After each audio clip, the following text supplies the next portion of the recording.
Welcome to The Guilty Files, a podcast that rips the story open. One crime, two hosts, and truths that don't fit neatly into the box. It's messy, it's real, and it's all on the table. Now, let's open this week's file.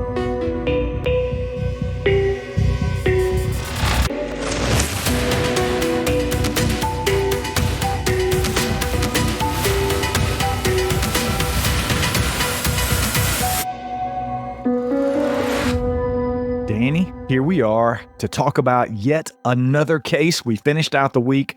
I got to lay down the cold hard facts. You got to reimagine and rewrite the true crime. And here we are to talk about some of the things that came up for us over the course of doing this case. I have to be honest with you. This is one of those cases that I grew up with. I grew up in North Georgia. I was probably 50 miles away from Atlanta when this case was happening, playing out in real time on the news every evening. We watched it in our household, and I was absolutely petrified that whoever was taking these kids in Atlanta was going to crawl through my window and do the same thing to me. I had no real sense of where it was geographically, but it was one of those cases that has stuck with me throughout the years, and I'm so glad that we got the chance to cover it. There were so many different things and points that came up here. Let's start with Wayne Williams himself, the psychology behind this guy. As somebody who worked extensively in detention centers with young offenders, I've seen how unchecked egos can certainly spiral out of control. Wayne Williams, his behavior reminds me of those individuals who feel like they're invincible. They're emboldened by their ability to manipulate their surroundings and the people that they deal with. But look, Wayne Williams' ego was not his Achilles heel. It was his entire strategy. It's absolutely fascinating and terrifying all at the same time for me, how his arrogance, most likely, at least in some ways, delayed his capture. What did you think when you got into the story and actually started peeling back the layers on Wayne Williams' psychology and you got into this man's ego? Yeah, I had a great time with this case and working on our podcast this week. I spent some of my early years in Atlanta, but spent the majority of my growing up in North Carolina. It was fun to be able to revisit some of the scenes for this, connect that to policing, because when I hit the streets, I actually started in Zone 1 as a patrol officer in a very similar area to some of the scenes for the majority of these victims and our stories. Like you said, the ego and the psychology, there's a lot here with this case that we were able to explore individually in our own episodes. I'm excited to come together and see how that's going to unfold in our conversation today. Definitely from a psychologist standpoint, it's clear that Wayne Williams exhibited traits of narcissism. What's interesting for me is how his sense of superiority may have allowed him to rationalize his crimes. His press conference wasn't just bold, it was a desperate attempt to maintain control over the narrative. That's a hallmark of someone who can't let go of power, even when the walls are closing in. The idea of power and control is something that came up last week in our other case file that we discussed. So I think that's going to be a trending thing that we're going to see throughout each case or the majority of the cases that we explore together. I'm curious, did you see any of that press conference live or as it was unfolding in real time? I did not see it. I went back and you can find some snippets of it online. It's exactly what you would think it was. It was bizarre. It was weird. It was strange the way he was in shadow, just how it played out. He obviously didn't think through the situation very clearly. But the fact that they agreed to not show his face or give his name or information on the news was just weird. It's still to this day, it's very strange. We see people on the news on occasion. You'll have witnesses or whatnot that will be in shadow. That's not an uncommon thing. Maybe the voice has changed a little bit. But back in those times, in that era, it was very strange to see that. Just the fact that they decided or agreed to withhold that information. Clearly, it only lasted through the press conference. As soon as the press conference was over, they told everybody who it was and where he was at, basically, and just snowballed into all of these other things. Yeah, you can find it online. I have seen snippets of it, and what I've seen is truly strange. Interesting. So yeah, narcissistic tendencies definitely are a psychological driver for risky and bold behavior.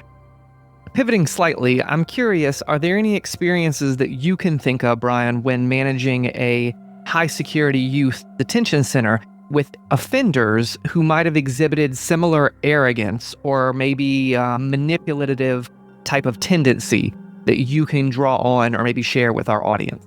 We dealt with kids as young as 8 years old and as old as 18 years old.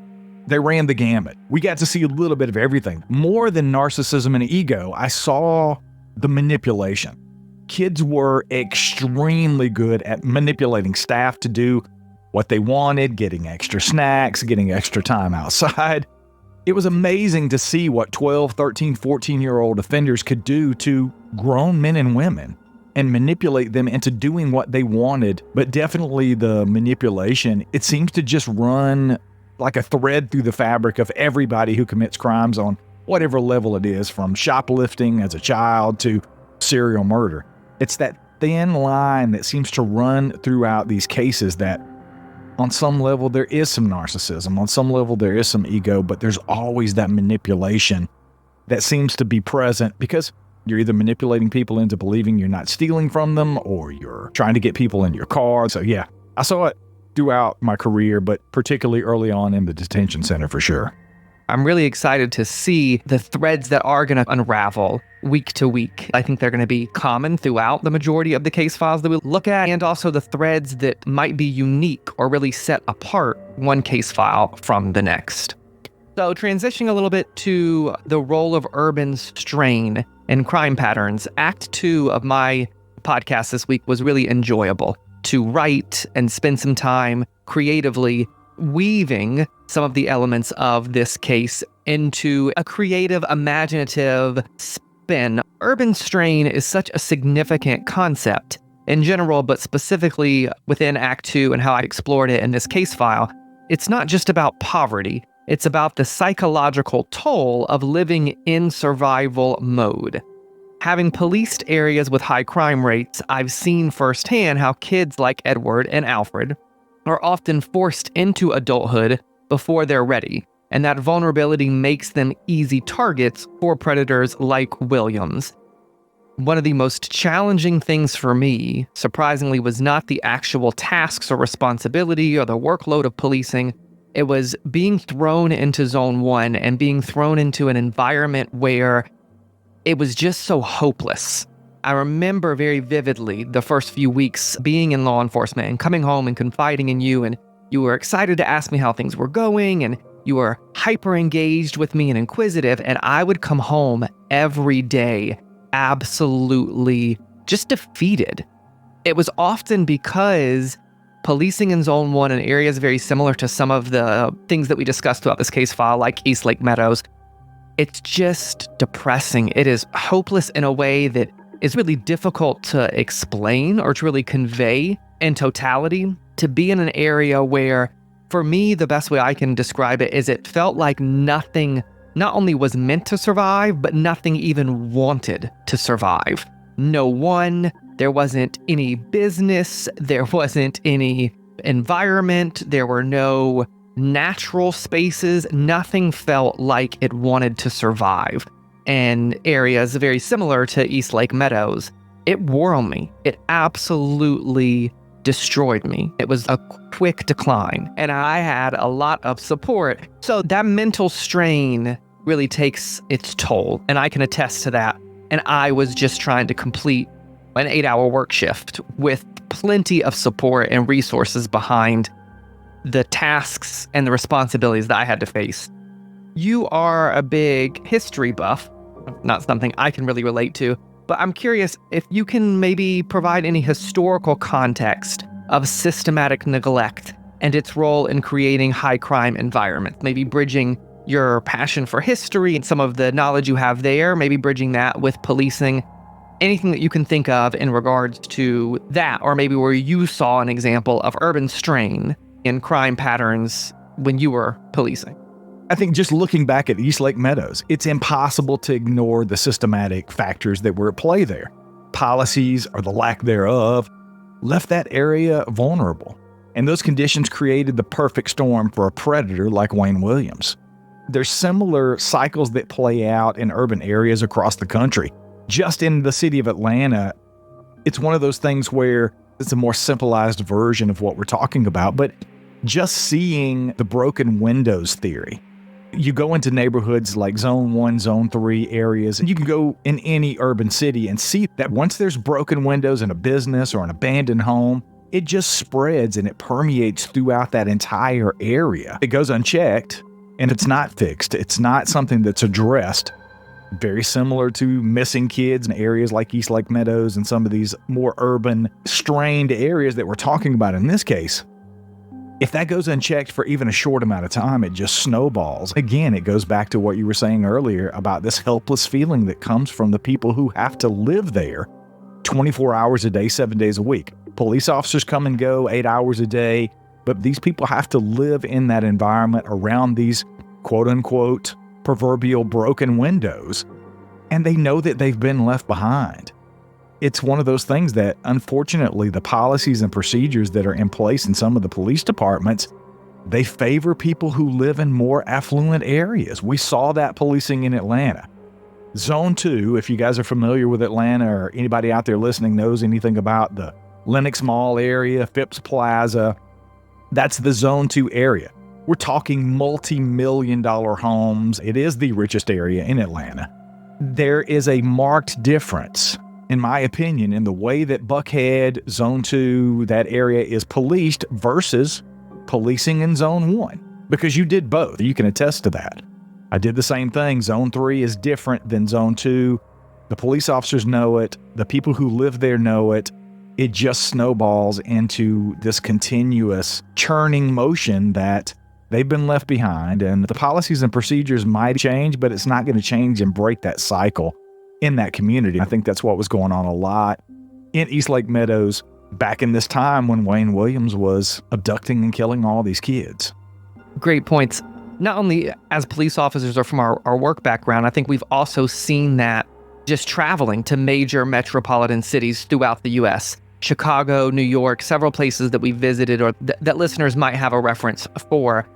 You can see that in all of those cities. You can see the affluent, richer, snazzier kind of places and areas where a lot of money is thrown into it. When we're traveling, we talk about this all the time. You can go one block over and see night and day difference. So that's something that isn't specific to Atlanta or isn't specific to our experiences as police officers. Great points and a really rich knowledge to bring to the table, but definitely not specific to either East Lake Meadows in this case or current day specific to just Atlanta. Pretty much anyone has a reference point for that, whether it be work or pleasure or travel. Before we shift to a different subject or a different point, I'm curious, an element throughout this case that is constant is a younger group and population that was preyed on and taken advantage of.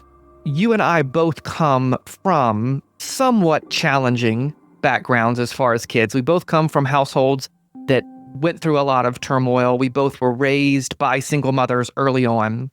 Do you have any memories, or is there anything you can share with the listeners that you used that helped you cope with and not fall into some of the pitfalls that I think we're going to see throughout youth in most of the cases that we explore? Was there something that happened to you or something that you did or a turning point in your experiences that helped you cope with some of these similar kind of challenges?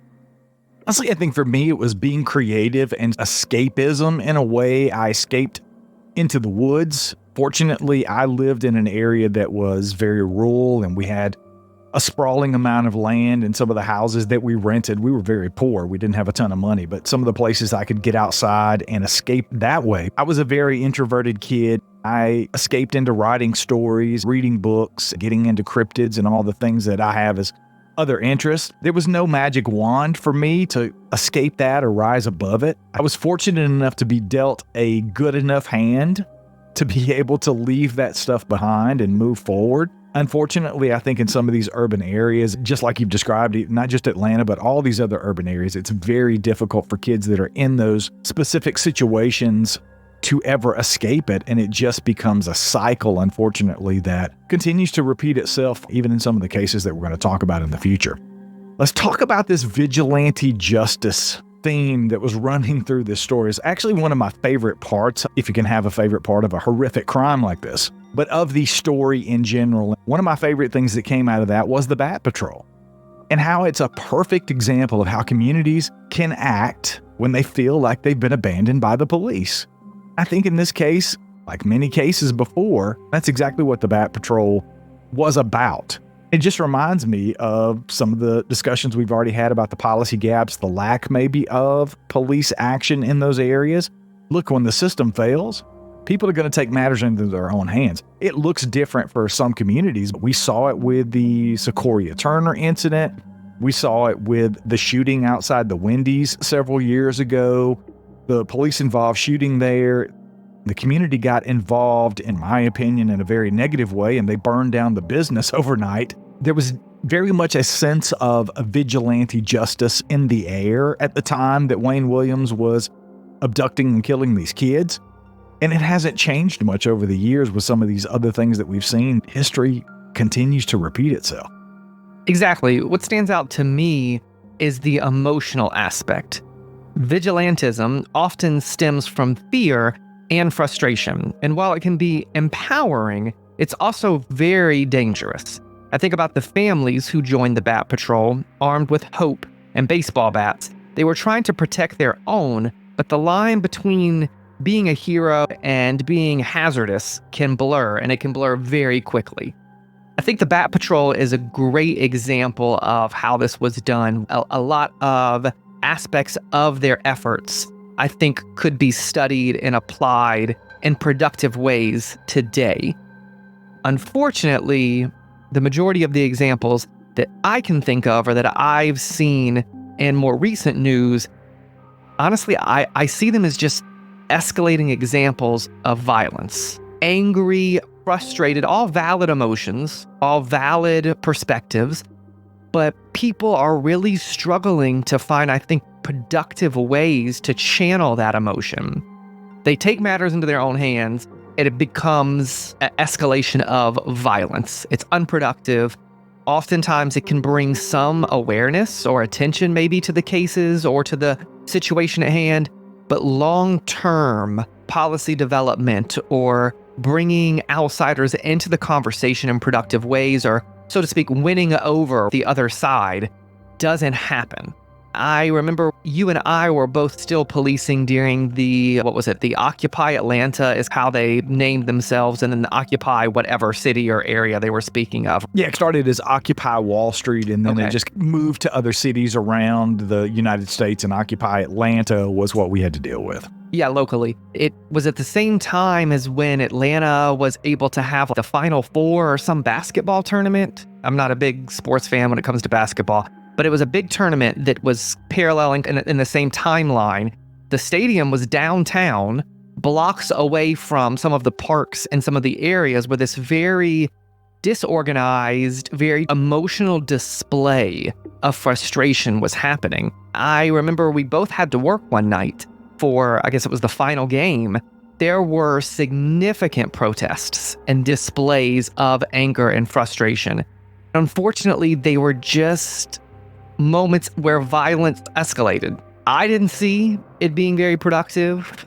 I didn't see how, as someone boots on the ground on the street, could respond in a productive way. I definitely didn't see long-term how it impacted policy or anything just on a micro level in Atlanta. It was a very prominent, it lasted weeks, if not months. It was a very intense display, and nothing that I can speak of that I really noticed or observed massively productive, or I guess I should say in a way that matches the amount of energy and frustration and anger, right? The end result, the productivity, the positive end result definitely doesn't even come close to matching that level of anger and frustration. Yeah, I definitely agree. Let's talk about some of the technology. This is one of my favorite parts of going back and looking at some of these older crimes that happened in the 70s, 80s, and even early 90s.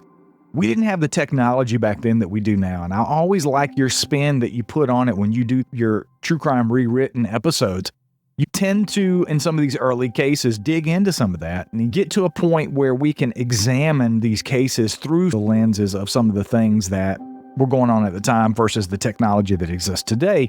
I was somebody who spent time analyzing traffic patterns. I was a traffic cop. I did traffic extra jobs. I was very much into traffic patterns. It amazes me how the tools like vehicle recognition systems could have changed this case almost before it started. Because Wayne Williams was using the same car to drive around in these areas. If that system had seen his tag in the area where one of these kids went missing, it could have changed the game and we could have tracked that infamous white station wagon in real time. It would have been a game changer for law enforcement. And I'll go on the record now. I don't even know if we're going to get into this at some point. I don't do a whole lot of giving my opinion. I am straightforward when it comes to giving the facts of the case. I give them the way that they are. I don't put anything into it as far as personal feelings. I'm going to tell you right now, I don't think Wayne Williams killed all of these victims. I think he was probably responsible for the majority of them, but certainly not all of them. If they had been able to track that white station wagon in real time, no matter if it was one victim or all the victims, I think it would have been a game changer, and I think it would have stopped Wayne Williams dead in his tracks. It's incredible, isn't it? But I also wonder about the psychological impact on investigators. Tools like predictive policing take a lot of the guesswork out, but they also add pressure. In a case like this, where the stakes were so high, having technology like digital footprinting could have saved lives, yes, but it also would have added a whole new layer of accountability. And exploring this in a creative, positive way with digital footprinting and the story that I wrote, personally speaking, it was in, 2015 when they rolled out the predictive policing that as law enforcement officers and beat patrol officers in Atlanta, where my first experience, and I'm pretty confident it was one of you might have used different things with traffic enforcement, but definitely as a beat officer or a patrol officer, I think this was even for you the first experience you had with predictive policing tools, was when they came up with that technology that was supposed to predict where crimes were occurring on our beats. So at the start of our shift, they would give us directed patrol locations and even like a time frame where they wanted us to patrol these areas, predicting that auto theft or more of our mundane daily low intensity crimes or whatnot were going to happen, right? I absolutely hated it. How'd you really feel about it? From my experience, I saw it did one of two things. I personally saw that it either gave officers a crutch.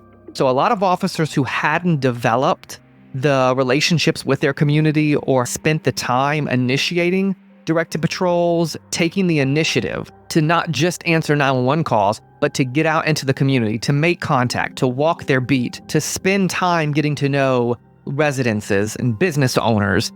It was a crutch for them because it gave them the opportunity to not have to think, to not have to engage, to not have to think critically. They didn't care, so to speak, or have to wonder or think about where things might happen. It was just a checkbox for them of, I know that this is what, at the end of my shift, a supervisor in our department is looking to be completed. I'm going to just check, do it. And there was no critical or truly accurate evaluation. It was more of just, we've sunk a lot of money into this. We're told it's supposed to work. It's 2015, so we've got to rely on some technology. You need to make sure that all of these areas and spots have been checked during your shift. So it either gave an officer a crutch, or it infuriated, in my opinion, and limited an officer who had actually put in the work to develop those relationships, because instead of maintaining those or continuing to build on those, I was spending time going here and going there to what arguably I get the way it works. I get the software, I get the thinking behind it, but it was just a hurdle that I found so constricting and confining. No one really cared, honestly. Now that we're not working for the department, I think we can speak pretty bluntly. No one from at least a beat officer daily perspective, no one cared if it was working. No one cared how much or how accurate it could work. They just wanted it to get done so that they could basically satisfy superiors, and it just went up the rankings of, oh yeah, this is being completed. it infuriated me. It adds a lot of things that at face value you might not initially think of.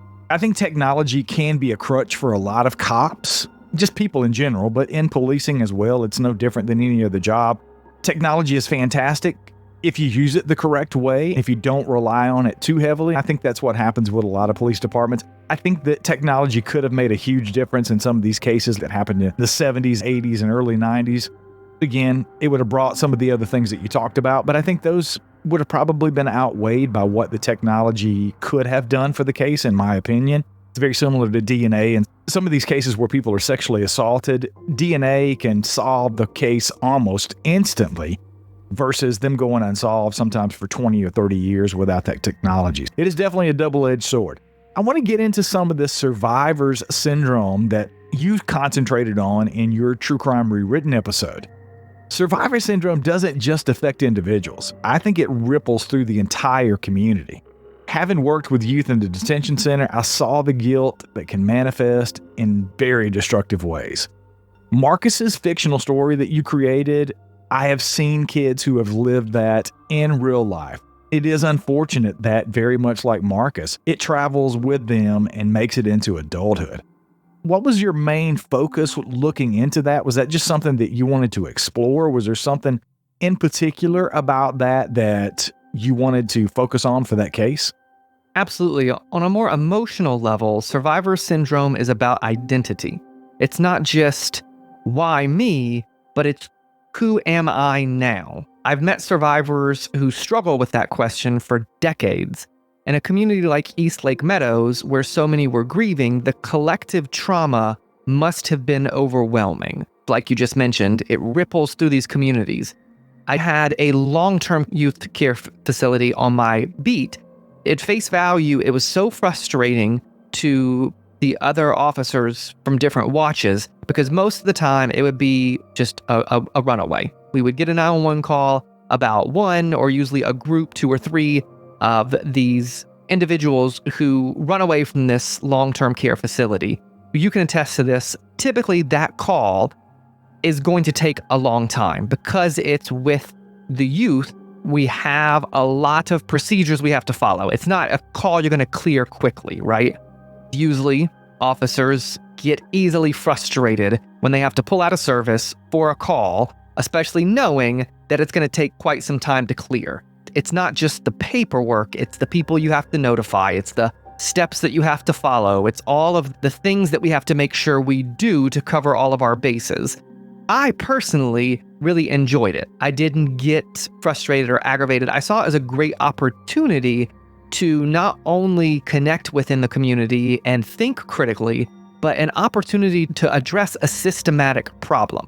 If all you're trying to do is approach the call to clear it, you really limit yourself. So for me, it was an opportunity to think, okay, yes, this is frustrating, or yes, there are some things procedurally or whatnot that are going to be cumbersome or aggravating to have to work through, but it's a great opportunity to think about this community in a broader sense, not just the 2 or 3 individuals who have run away today or who are involved in this call, or maybe the 2 or 3 families, but looking at this facility as a whole, and then looking at this facility within my zone and the larger community.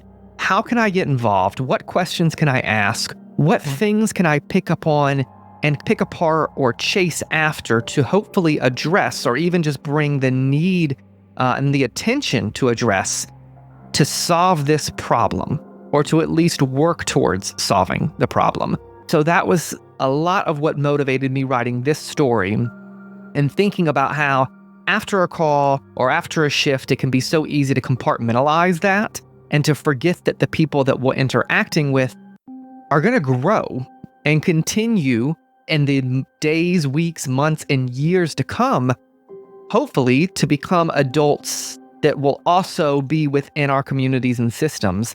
Exploring that a little bit creatively, what could that experience do to someone as they grow older, and the implications that it might have in other relationships and their adult life, and how they could be impacted, what support systems might be able to help them, how they could work through all of that. Yeah, I think Marcus's story was the perfect way to do that. It was one of my favorite things about this week's episode. We touched on this earlier. We talked about ego, but let's get back into this specific to Wayne Williams. Serial killers like Wayne think they're smarter than everybody else. Having written policies in law enforcement, I know how these individuals like to exploit procedural blind spots. His behavior was classic manipulation, and he was always testing the boundaries and daring the system to catch him. It makes me laugh every time I think about this press conference, but let's go back to that. I want to get your opinion, your psychological, sociological lens on what the motivation could have possibly been for Wayne Williams to hold this press conference. Me believe that I had done something wrong throughout the whole time. And that's the way it was left. You're left with the impression right now that they still think that you are a prime suspect. That's right. You think you'll be hearing from them again? I may. Did they ever call you a suspect? Did they ever use the word suspect? They did as strong as a suspect. They openly said, you killed Nathaniel Cater, and you know it, and you're lying to us. They said that. And they said it on a number of occasions. They said it on that night. One of the task force captains on the scene pointed his finger at me and said it, and said he was tired of all the BS about working the long hours, working the stakeouts, and that he was ready to pull the thing to an end. They said that a number of times. All the way through till they released? All the way through to the end. Yeah, so from a psychological angle, that arrogance isn't just about manipulation, it's about identity. For someone like Wayne, control and superiority are core to who they are. That's why his press conference was so revealing. It was less about the case and more about feeding his own ego.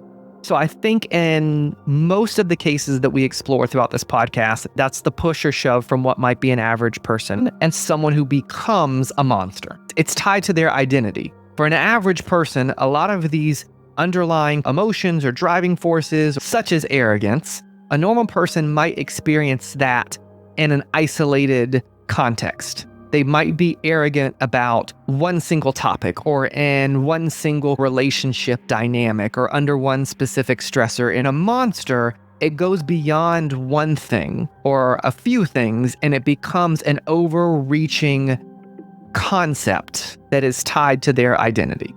Obviously, Wayne Williams' ego got the better of him. The police outsmarted him, and he was eventually arrested and tried for these crimes, and he was convicted, sentenced to life in prison. He's still in prison. I think his next parole hearing comes up sometime in late 2027.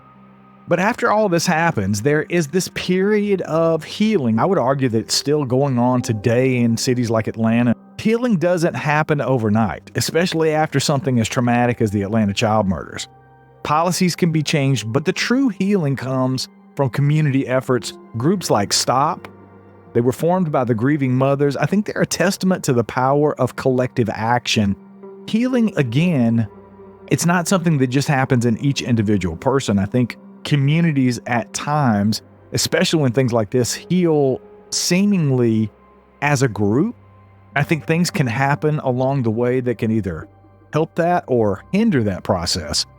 What are your thoughts on the healing and what happened in the community after Wayne Williams was arrested and this case was quote unquote solved? Yeah, healing is also deeply personal. For the families and communities affected, it's about finding meaning in the chaos. Whether it's through advocacy, therapy, or holding on to memories, healing is a journey. It's a journey that's vastly different for all of us, and honestly, that journey is as much about survival as anything else. I think it's important to highlight the balance between advocacy for justice and the need for personal healing, especially today.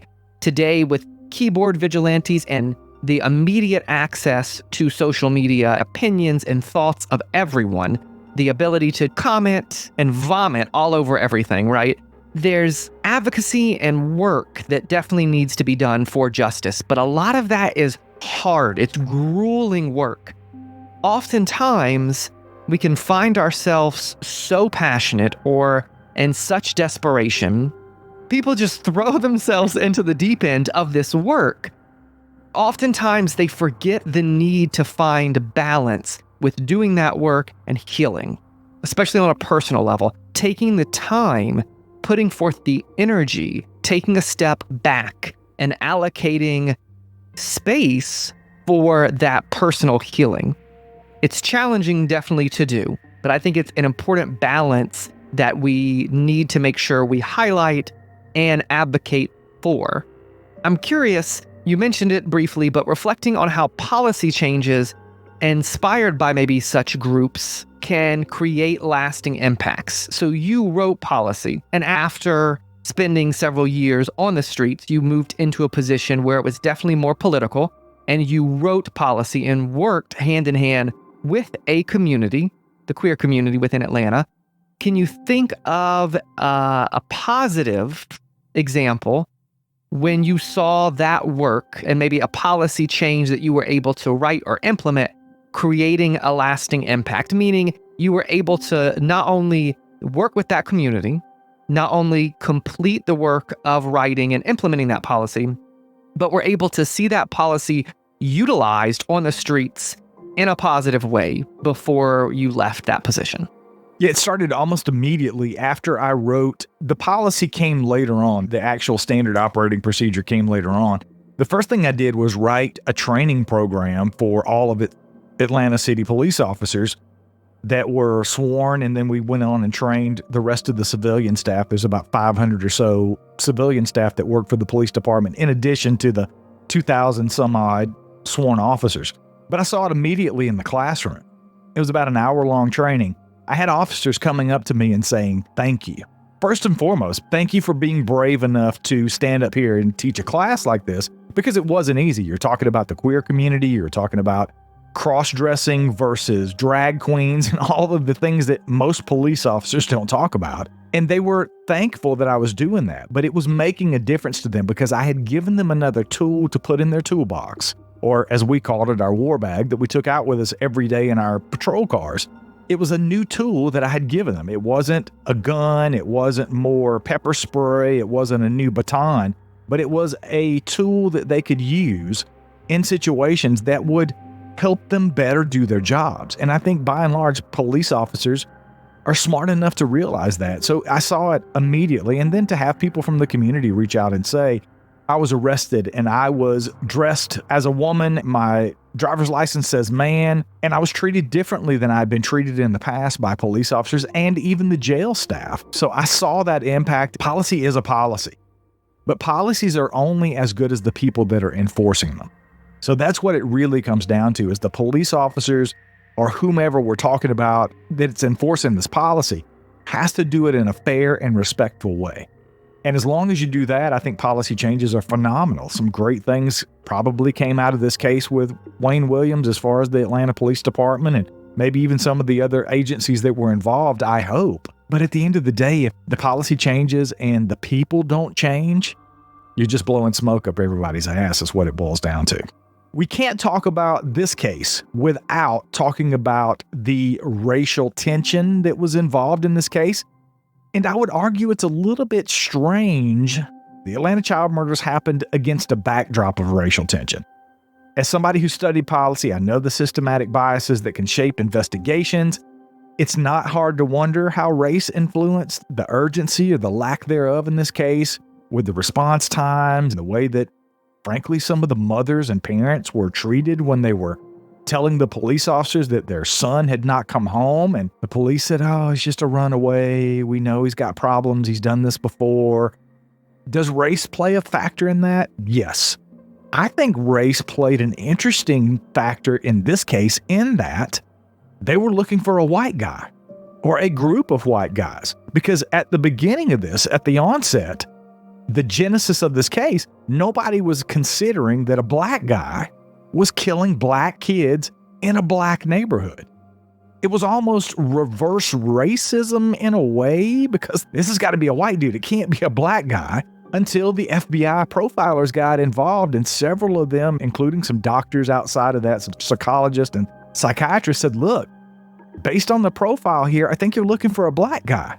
Because it doesn't make sense that somebody who's white as a ghost is coming into these predominantly black neighborhoods and taking these black kids and killing them. It just didn't make sense. And then you've got the whole Ku Klux Klan connection. I knew the Klan was big in Georgia, I had a cross burned in my front yard when I was a kid by the Ku Klux Klan because my dad was doing some things and taking advantage of my mother and had drug and alcohol issues. The Klan found out about it and they burned a cross in our yard to send him a message. So I have experienced the Klan in several different ways through my childhood. There was the pedophile rings that they were blaming. All the while, it looks like at least the predominant perpetrator, the predator that was preying on these black kids, was a black guy who lived right there in the neighborhood. Absolutely. The intersection of race and justice is without a doubt an important topic to discuss. As someone who's policed marginalized communities, I've seen how distrust between law enforcement and residents can complicate everything. In this case, the victims, like you mentioned, were young black children from poor neighborhoods.